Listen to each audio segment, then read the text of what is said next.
हमारे पुत्री या पुत्री का विवाह सबसे अमीर इंसान के साथ हो जाए, यानी खुद तो अमीर नहीं पर अपनी पुत्रियों का भी विवाह और पुत्र का ही विवाह सबसे ऊपर से करवाना है और कोई बदलाव नहीं मांगना है। हम बुद्धिमान हो जाए, हमें सबसे ज्यादा बुद्धि आए, कुछ नहीं। हमारे बेटी बेटों का भी सबसे बढ़िया घर में हो, सबसे अमीर लोग हों तो उनके साथ हो, जिससे कि हमारी सबसे उनकी पूरे विश्व में हमारा नाम हो कि सबसे ज्यादा अमीर जो लोग हैं ऐसा चाहते हैं। तो एक बार क्या हुआ, ऐसे ये लोग तो जिनमें जो होते हैं ना, नीच लोग होते हैं ऐसे, जैसे सब लोग भगवान में सिर्फ धन ही धन अगर सोच रहे हैं ना मन में, तो ये बात होती है कि उनका धन खूब सारा, कम से कम बहुत सारा धन है, तब भी धन की कामना करते हैं। तो वह कौन होते हैं? उन्हें भागवत में कहा गया है दरिद्र। दरिद्र क्या होता है? जैसे सुदामा जी जो थे उनको दरिद्र कहा गया, परंतु एक बात अलग होती है, दो दरिद्र शब्द का दो अर्थ होते हैं। एक तो ये होता है इतने अमीर होने के बाद भी बिल्कुल कंजूसी जो दिखाते हैं उन्हें दरिद्र कहा गया है, परंतु सुदामा जी तो ऐसे थे नहीं, तो उनको दरिद्र किस लिए कहा गया है? उनको दरिद्र उन्होंने अपने मुख से ही कहा है कि मैं दरिद्र हूँ, और दरिद्र इसका मतलब ये है कि मैं हमेशा अपने घर वालों का रक्षक नहीं हूँ। घर वालों की मैंने अपने पत्नी की इससे शादी भी करी है, बच्चे भी करे हैं, परंतु मैंने उनको खिलाने का कुछ भी मेरे पास है नहीं। मैं बिल्कुल ऐसे ऐसे घूमता रहता हूँ, अपने परिवार वालों को खिला नहीं पा रहा हूँ, मैं बिल्कुल नीची जाति का हूँ और बिल्कुल कम से कम अपने परिवार का पालन पोषण नहीं कर पा रहा हूँ। तो उनकी बदुआं जो मुझे लग रही होंगी, इस चक्कर में वो अपने आप को दरिद्र बता रहे हैं। तो इसी पर जो दरिद्र होते हैं ये लोग जो होते हैं कंजूस लोग, उन्हें दरिद्र कहा गया भागवत में। तो ऐसे एक इंसान की आती है कि एक बहुत कंजूस शेठ था, उसके धन की कमी नहीं थी, पूरे गांव में सबसे ज्यादा अमीर वही था। तो एक दिन क्या हुआ, मैं गंगा स्नान करने, उसने सोचा कि मैं क्या करूं, वहां पर सोचा गंगा जी में स्नान करने का समय आया।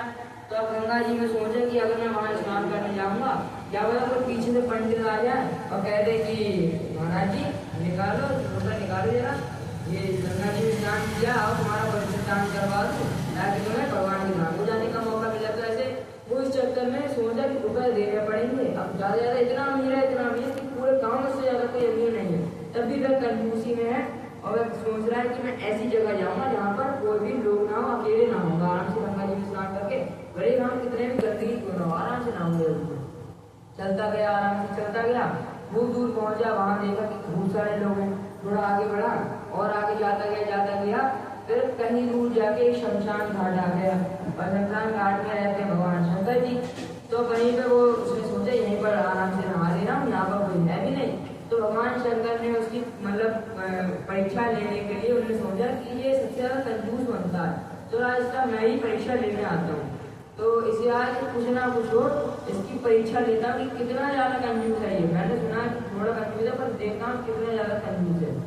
तो आज मैंने पीछे से एकदम नहा के डुबकी जैसी उसने लगाई, भगवान पीछे से एकदम ब्राह्मण का रूप धारण करके आ गए, बोले बच्च बाहर निकले, आ गई, डुबकी लगा ली। और ये जितना भी हिस्सा है ना, ये जितना भी शमशान घाट का, यहाँ पर मैं रहता हूँ और यहाँ की पूरी जमीन मेरी है, तुमने यहाँ स्नान किया, लाओ जल्दी से कुछ रुपए निकालो। उन्हें कितने रुपए निकाले? उन्होंने कही ज्यादा नहीं, निकाल दो 50 पैसे निकाल दो। उसके 50 पैसे चलते थे। उन्होंने कहा 50 पैसे ये तो बहुत ज्यादा है। उन्होंने कहा नहीं, मेरी जमीन पे तुम नहाए हो बिना पूछे मुझसे। उन्होंने कहा अभी तो आप थे नहीं, एकदम से कहाँ से प्रकट हो गए? तो उन्होंने कहा नहीं, तुम झूठ बोल रहे हो, तुम्हारे सामने था, तुमने मुझे देख के भी तुम बाहर चले गए। अब भगवान ऐसे कह रहे हैं कि जिससे कि वो करे। अब उन्होंने बोला चलो देखते हैं, ऐसा करो मेरे पास अभी तो है नहीं, ना लाया तो हूँ नहीं, ऐसा करो ये लो, ये क्या नाम है, अब मेरा नाम लिख लो और मेरा नाम अपनी कॉपी में लिख लो, जिससे कि मैं अपना एड्रेस भी बता दूँ, मैं कहाँ पे रहता हूँ, वहाँ पर तुम आ जाओ, तुम्हारी लेके चलिएगी, मेरे पास है नहीं। अब भगवान शंकर कहाँ रुकना है, कोई और इंसान होता है रुक जाए, चल कोई नहीं, अब जाने तो इतनी दूर पहुँच जाए। भगवान शंकर जब तक वो घर पहुँचे, जैसे गेट अंदर से बंद किया, तब तक भगवान अंदर ध्यान होकर तुरंत उसकी गेट पर आ गए और गेट खटखटाने लगे। वो अंदर से एकदम से उन्हें खिड़की से देखा, अरे ये आ गया, और फिर अपनी पत्नी से कहा कि जाकर देखो कौन है। उन्होंने कहा देखा जाके कि हाँ बाबू जी क्या हुआ, चाहिए? उन्होंने कहा तुम्हारे पति ने 50 पैसे मुझे उधारी में रख रखे हैं, लाओ 50 पैसे लाओ। तो उन्होंने कहा अभी लेके आते हो। तो अपने पति के पास में पति ने कहा अरे उससे जल्दी से ये कह दो कि मेरे पति की तबीयत खराब हो गई है और मैं बिल्कुल सांस सही से नहीं ले पा रहा हूँ और तुम यहाँ चले जाओ, बाद में कभी आ जाएगी। भगवान शंकर ने कहा ठीक है। तो उन्होंने जैसी पत्नी बाहर गई गेट पे, उन्होंने कहा अरे हमारे पति को इधर से बुखार चढ़ गया, गंगा जी में नहा के आए ठंडे ठंडे पानी, बिल्कुल बुखार चढ़ गया, बिल्कुल शरीर दब रहा। उन्होंने कहा अरे अरे हमें अंदर आना, हम डॉक्टर साहब हैं, हमें सब कुछ आता है, वैद्य जी हैं, दवा भी ठीक कर देंगे। और वो अंदर गई, उन्होंने कहा रुको अभी मैं पूछ के आता। तब अंदर गई, उन्होंने कहा कि अरे जल्दी से, वो तो डॉक्टर है, उसे सब कुछ आता है, वो तुम्हें सही करने आ रहा। उन्होंने कहा नहीं ऐसा करो, सोच के बताया कि अरे ऐसा करो, उससे कह दो मैं मर गया। ये अभी मर गया, तुरंत ही मर गया, बुखार में एकदम मर गया। तुरंत मैं बाहर गई और कह रही हमारे पति जी स्वर्गवास हो गए, रोती भी रखी गई धूम बनाती हूँ। अब वो एकदम से कह रहे हैं अच्छा मर गए, तो कोई बात नहीं, रुक जाओ, मैं घर ये पड़ोसी बुला के जाना, उसकी कंधा भी तो देना होगा ना, तो देके आएंगे। तो उन्होंने आप पड़ोसी को सबको बुला लिया। अब उसका पति अंदर बैठा हुआ है, बिल्कुल सांस रोक के बैठा हुआ, बिल्कुल कि कोई अगर देखे तो सांस नहीं चले ना। ऊपर से दुपट्टा उड़ा दिया, पत्नी वहां पर रो रही है, अरे मेरे पति जिंदा है। वो कह रही है कोई बात नहीं, बेचारे को दुख हो रहा है, तो दुख में सुन लो यही कहते हैं कि ये भी जिंदा है, बेचारे ले चलो ले चलो। अब वो कह रहे हैं अरे नहीं सच में मजाक नहीं कर रहे, सच में मेरा पति जिंदा है। नहीं नहीं रहने दो, क्या पता इतने देर बेचारे मरे हैं, तुम्हें दुख हो रहा होगा, आठ से बैठे हो, बच्चा भी अच्छा नहीं है, तो अकेले पति थे, अपने माए के चले कोई बात नहीं। बोलने का मजाक नहीं है ना, सच में कह रही हूँ। अभी फिर उसने एकदम से सॉल लुटाई, उन्होंने कहा पति जी उठिए ना, जल्दी उठिए, आपको ले जाएंगे, जला उला देंगे, जल्दी उठिए। अब वो बिल्कुल मुझे 50 पैसे नहीं दे रहे, वो बिल्कुल सीधे लेटा हुआ बिना सांस। वो कह रहे हैं जाओ तुम मरो जाके, हमें कोई नहीं, हम तुमसे 10 बार कह चुके तब भी तुम ना जा रहे। अब पीछे से एकदम से भगवान भी देख रहे हैं कितना बड़ा मतलब मरने को तैयार हो गया और 50 पैसे नहीं दे रहा है, तो मरने को राजी हो गया, पर बिल्कुल सांस बिल्कुल रोके हुआ है। और बिल्कुल जब चद्दर उड़ाते हैं ना, बिल्कुल मुंह पे उड़ाते हैं, अगर थोड़ी सांस ली तो चद्दर उड़ने लगेगी। अब बिल्कुल इतने धीरे मुंह ऐसे करके बिल्कुल धीरे धीरे ले रहा है, जिससे कि बिल्कुल शोर भी न उड़े। अब सब लोग धीरे धीरे करके ले रहे हैं, वहाँ पत्नी बेचारी रो रही है और वो आराम से ले जा रहे हैं। और वहाँ पर जाते जाते पूरे वहाँ शमशान में पहुँच गए, और वहाँ पर वो जलाने वाले लकड़ी उकड़ी का सबका इंतजाम कर लिया, ब्राह्मण खुद ही था, वो सब जानता था। तब उन्होंने सब ने कहा पीछे एक से भगवान शिवाय, और उसके कान में कहा अभी अभी जलाने वाले वो पीछे लकड़ी लेके आ रहा है वो इंसान जलाने वाले। तब उसने कहा मन में सोचेगा, तो एकदम से क्या हुआ, भगवान शिव बोले जब देखो तुम्हें जलने तो दूंगा नहीं, क्योंकि अब भक्ति है, चाहे तुम कैसे भी हो, चाहे तुम्हारी कंजूस पर पाए, कंजूस से प्रसन्न हो गया। आज तुमने मुझे खूब प्रसन्नता दिलवाई है, तो ऐसा कर रहा हूँ जितनी भी ये लोग हैं ये सब मेरी माए से आए, ये सब अपने घर चले गए, अब सब लोग गायब हो गए। अब भगवान शंकर अपने असली रूप में आ गए, और वो एकदम से उठा, बोला भगवान आप यहाँ पर? उन्होंने कहा हाँ मैं यूँ, मैं सब पता हमें कि तुम कितना ढोंग कर रहे थे। उन्होंने कहा मैं तुम्हारी मैं तुमका पसंद हूँ, जो वरदान मांग सके वो मांग लो। तब उसने क्या कहा कि जो 50 पैसे मांगे कोई छोड़ दो, जो 50 पैसे मांगे वही छोड़ दो, अब मुझे कुछ नहीं चाहिए आपको। अब भगवान वहाँ पर इतना हंसे, अब अपनी पार्वती मैया को बुला के लाए, और पार्वती जी से कहा कि देख रही हो ऐसे होने चाहिए, पूरी बेचारी वहाँ रो रही है और ये यहाँ पर ऐसे कर रहे हैं। मतलब वरदान में सब कुछ आया, ये मतलब ये नहीं कि कुछ मांग ले बढ़िया, आपको भक्ति उक्ति मांग ले, जो 50 पैसे आप मांग रहे थे भाई छोड़ दो, मुझे और कुछ नहीं चाहिए, वही बता। तो उन्होंने कहा चलो ठीक है माफ कर दी, तो भगवान को धाम में चले गए, वो ही अपने घर को चला गया। तभी उसका कंजूसपन कम नहीं हुआ था। नरक में गिराने वाले पापों का संक्षिप्त परिचय। जनक कुमार जी कहते हैं कि हे व्यास जी, जो पाप परायण जीव महानरक में अधिकारी हैं, यानी जो बहुत सारे पाप करते हैं तो नरक में तो जाना ही है, तो नरक में जाने के जो अधिकारी लोग हैं उनका कैसे परिचय दिया जाए कि कौन कौन से लोग क्या करने से किस नरक में जाते हैं।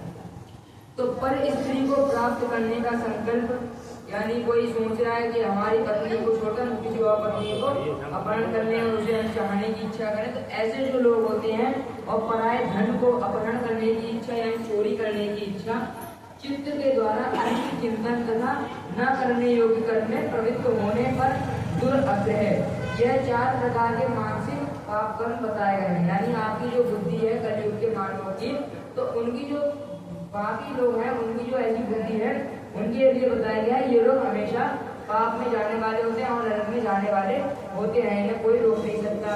अगर भगवान ने उनकी भक्ति अगर कहीं से जागरूक हो गई, भगवान ने उन पर कृपा कर दी, पिछले जन्म में कोई पुण्य होगा तो ये बच जाएंगे, वरना कभी भी नहीं बचने वाले। और ये भी नहीं, जब नरक में आप जाएंगे तो वहां पर एक कार्य नहीं होते हैं। जब आप नरक में जाएंगे 28 प्रकार के एक तो नरक है, ठीक है, हर एक नरक में आपको जाना पड़ेगा। भले ही आपका पाप थोड़े से हैं परंतु आपको भोगने सब पड़ेगा, तो इससे बढ़िया नरक में ना ही जाए। सबसे पहले आप नरक में जाएंगे तो क्या होगा, यमराज गेट पर खड़ा होगा, उसके दूध जो वो गेट पर खड़े होंगे। 4 दरवाजे होते हैं यमराज के यमलोक को जाने के लिए, अंदर को जाने के लिए, पूरब, पश्चिम और उत्तर दक्षिण। पूरब और पश्चिम और जो उत्तर होता है इनके दरवाजे होते हैं अच्छे, इनमें जो लोग जाते हैं वह अच्छे लोग होते हैं, जिन्होंने अच्छे कर्म किए वह नरक में नहीं जाते। परंतु दक्षिण वाला दरवाजा है उसमें सबके सब पापी लोग ही जाते हैं। वहाँ पे आराम से जैसे तीनों लोग गेट से जाते हैं, जो अच्छे लोग होते हैं उनके लिए आराम से वहाँ बढ़िया सा गद्दा उद्दा बिछा हुआ आराम से वहाँ बैठते हैं, जो उन्हें फल खाने को मिलते हैं, जो उन्हें सामग्री चाहिए होती है सब उन्हें मिलती रहती है। परंतु जो बुरे लोग होते हैं जैसे ही अंदर जाते हैं, जाते ही जाते पीछे से उनके सरिया गर्म करके मारी आती है। जैसे अंदर घुसते हैं गेट के अंदर तुरंत ही मारी आती है। फिर ये क्या नाम है, एक वृक्ष होता है, जो कटीले वृक्ष होते हैं जिसमें खूब सारे कांटे भरे होते हैं, तो उसे काट कर उसकी लकड़ियों को काट कर उनका एक ऐसा अस्त्र बनाया जाता है तलवार जैसा, तो उससे उनकी मतलब जो खाल होती है उनपे ऐसे शरीर दिया जाता है, क्योंकि हमारा शरीर होता है यहाँ से जल जाता है, हमारी आत्मा यमराज की पा जाती है और आत्मा को तो कोई असर होता नहीं है। तो उनके लिए अगर उन्हें दुख देना तो दुख देने के लिए आपको शरीर धारण करना पड़ेगा। आत्मा को कभी दर्द नहीं होगा, शरीर को दर्द होगा पर आत्मा को कभी दर्द नहीं होता। तो उन्हें एक शरीर दिया जाता है जिसमें तुम्हें दर्द का अनुभव हो और उसका असर पड़े तुमके कि जितना तुमने बुरे कर्म किए तो उसका दर्द जितनी तो सहो। तो उन्हें एक शरीर दिया जाता है, उस शरीर पे उन्हें बिल्कुल नंगा करके उनके ऊपर उसी से पूरी उनकी खाल खींची जाती है बढ़िया करके, और जितने भी कांटे होते हैं उनके भोगे जाते हैं और उनके मुंह पे मारी जाती है, पूरी उनकी खाल होती है उनकी सारी खींच के अलग हो जाती है। फिर उन्हें ये नहीं कि ये छोड़ दिया, फिर उनका शरीर होता है अपनी शक्ति से वापस उसे छोड़ देते हैं, जो उसकी खाल खींची थी वापस छोड़ दी, दर्द वही था वही हो रहा है, पर अब और भी तो दर्द दे रहे हैं, तो फिर से उनकी खाल वापस कर दी। फिर से खाल वापस करने के बाद क्या किया, जो नागफनी का एक पेड़ होता है नागफनी का, जो कि बहुत ही कटीला होता है, उनके मुंह के रास्ते उनकी जीभ में डाला जाता है, और ताकि जो उनका पूरा गला होता है पूरा कांटों से भर जाता है, पूरा अलग ही छिन्न भिन्न हो जाता है, और हर जगह से खून की धाराएं बहने लगती है, उसके मुंह से हर जगह से खून की धारा बहने लगती है। और अगर वह ये कहता है कि मुझे माफ कर दो मुझे माफ कर दो, अगर मैं कुछ बोल दिया तो उसकी जीभ पकड़ के वही तलवार से काट दिया, उसकी जीभ होती है तुरंत काट दी जाती है, उसके दांतों पे लोहे के हथौड़े से मार के उसके सारे दांत तोड़ दिए जाते हैं, और ये नहीं तोड़ के अंदर बाहर निकालिए उसके मुंह में ही घुस के सारे पेट के द्वारा निकाल दिए जाते हैं, उसके अंदर ही डाल देते सारे टूटे हुए दांत होते हैं उसे खिला देते हैं वापस, जिससे कि तुम इसे खा लो। सारे टूटे हुए दांत वापस कर दिए, फिर उसके जो बाल होते हैं उसे हर तरफ से खींचते हैं, पहले उसमें बांध लेते हैं, कोई कांटे वाले पेड़ में ऐसे बांध के पूरे बालों को कर देते हैं, फिर उन्हें खींचते हैं जिससे पूरे बाल के साथ जितनी खाल होती है दोनों सब बाहर खींचता वो चला है, सब निकल आता है, ये सब गरुड़ पुराण में लिखा हुआ है, सब पूरा खींचता वो चले आते हैं, ठीक है। और कान की भी दुर्दशा होती है, कान में आपकी जो होती है यहाँ से गर्म सरिया डाल के इधर से निकाली जाती है, जिससे आपका पूरा जो पूरा वो होता है पूरा भस्म हो जाता है, जितना दिमाग वहाँ सब खाली हो जाता है। वहाँ आपको किसी बार आपका दिमाग नहीं रहेगा कि हमारा बस आपने यहाँ पर दोस्तों के साथ रहकर जितने बुरे कर्म किए, ठीक है, बुरे दोस्त जो है उनके साथ रहकर कर्म किए, कोई दुश्मन आ गया उसके साथ आपने लड़ाई करके उसे खत्म कर दिया, तो ये जितने भी आपके बुरे कर्म हैं तो इसमें कोई साथ देने वाला नहीं होगा। जैसे वाल्मीकि जी जो थे, वाल्मीकि जी सबसे पहले कौन थे, एक वो थे मतलब कालिदास जो थे एक डाकू थे, डाकू इसलिए थे वो अपने जितने भी गांव था उनमें अपनी एक किसी की उंगली काट कर हर दिन किसी गांव वाले की एक बीच वाली उंगली काट कर अपने गले में माला बनाकर पहन के इधर उधर अपने दोस्तों के साथ जितने भी होते थे उनके साथ सबका लूटते रहते, सबको मारते रहते थे। एक दिन एक ब्राह्मण मिल गया, उसे पेड़ से बांध दिया और एकदम से कहने लगा जितना भी घर सोना है सब कुछ निकाल दे। अब वो बेचारे बिल्कुल नंगे खड़े हैं पर लुंगी लपेटे, मैंने मेरे सही तो कुछ दिन आप ये बता दो कुछ भी दिख रहा हो तो वो मुझसे ले लो। उन्होंने कहा देखो तुम्हारे पास अगर कुछ नहीं है तो अपनी उंगली दो या तो तुम मारे जाओ।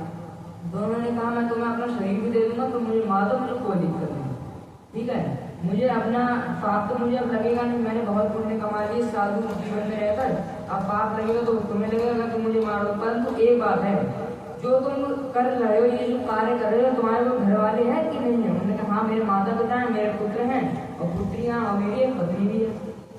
तो उनसे कहो एक बार जाकर, मैं यहीं पर बताऊँ तो मुझे पेड़ से मांग दिया तुम अपने घर जाओ, उनसे पूछो कि जो मैं कर्म कर रहा हूँ उसके जो पाप जो मैं कर रहा हूँ उसके हिस्सेदार में तुम लोग भी मेरे साथ दोगे नहीं दोगे? मतलब मेरा जो जितना ही पाप है वो तुम लोग भी बांटोगे नहीं बांटोगे अपने में, या फिर सारा पाप मुझे भोगना पड़ेगा? तो घर जाके घर वालों के पास गए, घर वाले तुरंत कह दी कि अपना पाप अपने को भोगना पड़ता, दूसरे को कहाँ भोगना पड़ता। तभी एकदम से उसे पता चल गई कि मतलब बताओ मैं इतने सालों से जो सबको मारता जा रहा हूँ, उसकी हत्याएं कर रहा हूँ, इतना धन कमा रहा हूँ दोस्तों को लूट के, तो मैं इन लोगों के लिए कर रहा हूँ। और ये बताओ मेरा पाप अपने नहीं लेंगे, सब पाप मुझे भोगना पड़ेगा। ये तो आराम से ऐसे अपने स्वर्ग में चले जाएंगे, सारा पाप मुझे ही भोगना पड़ेगा। तो इससे बढ़िया मैं इनके लिए कुछ करूँ ही ना और आराम से बन के रहूँ। अब वो ब्राह्मण के पास गया, उन्हें रस्सी से बोला, उनके चरणों में प्रणाम किया। बुद्धि समझ गई, जब चोट लगती है तभी बुद्धि समझती है, और जब चोट लगती है तभी आपको आगे का अनुभव प्राप्त होता है। साइकिल चलाते हो गिरते हो तभी तो आपको साइकिल चलाने का और आगे गाड़ी चलाने का मौका प्राप्त होता है, तभी आप चला पाते हो। वरना तो अगर एकदम से गाड़ी चलाओगे तो बहुत चोटें लगेंगी। धीरे से नीचे शुरुआत होती है। तो सबसे पहले उसे जब साधु जो लोग होते हैं और महर्षि लोग जो होते हैं, उनकी बात जो होती है हमेशा हमारी बुद्धि जो होती है उसको पलट देने वाली होती है। और अगर ऋषि उषि नहीं है आजकल, कलयुग में तो है, तो आपको एक अच्छे सदगुरु बनाने चाहिए। सदगुरु की बात हमेशा आपको मन में बसानी चाहिए और उनकी बात आपको लगेगी भी। जैसे कोई आपको प्रवचन दे रहा है तो आपको उसकी बात भले लगे ना, परंतु गुरु अगर आपको समझाएगा तो आप उनकी जो बातें हैं आपके मन में तुरंत फिट हो जाएंगे। ये बात आप करके भी देख रहे हैं। अगर आपने कभी गुरु बनाए हैं और बनाना, अगर आपके नहीं है तो आप बनाना, उनसे जो आप वो शिक्षा देंगे उनकी जो बात होगी तुरंत आपके दिमाग में फंस जाएगी।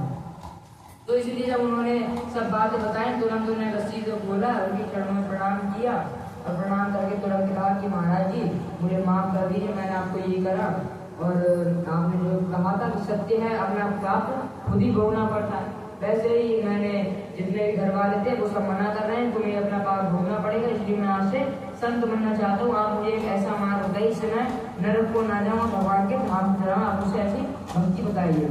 उन्होंने कहा भगवान श्री राम का कीर्तन करो, भगवान श्री राम में भक्ति लगाओ, भगवान श्री राम का कीर्तन श्रवण करो। भगवान में इतनी मन लगाया कि उनके लिए भगवान ने स्वयं ऐसी एक सीढ़ी बना दी कि उसमें चढ़ते चढ़ते भगवान के धाम को चले गए, फिर वो सीढ़ी गायब हो गई। भगवान के धाम को सीढ़ी अपने शरीर सहित गए, बिल्कुल शरीर सहित, न आत्मा उनकी निकली न उनका शरीर मरा, शरीर के साथ ही पूरी अपनी याददाश्त लेकर अपने आप से भगवान के धाम को चले गए, सीढ़ी चढ़ते चढ़ते। और इतनी है कि भगवान को उन्हें ज्यादा चढ़ाया उन्हें सीढ़ियों पे, जरा सी सीढ़ी चढ़ी होगी और पर उन्हें एकदम से पहुंच गया भगवान के पास और वो सीढ़ियां गायब हो गई। तो इसलिए अगर जो नरकवासी जो होते हैं अपने दोस्तों के साथ, अगर हमें जो भी किसी के साथ भी कुछ भी करते हैं कि हम इनके लिए सब कुछ कर रहे हैं, अपनी पत्नी के लिए, अपने बच्चों के लिए सब कुछ गलत काम कर रहे हैं,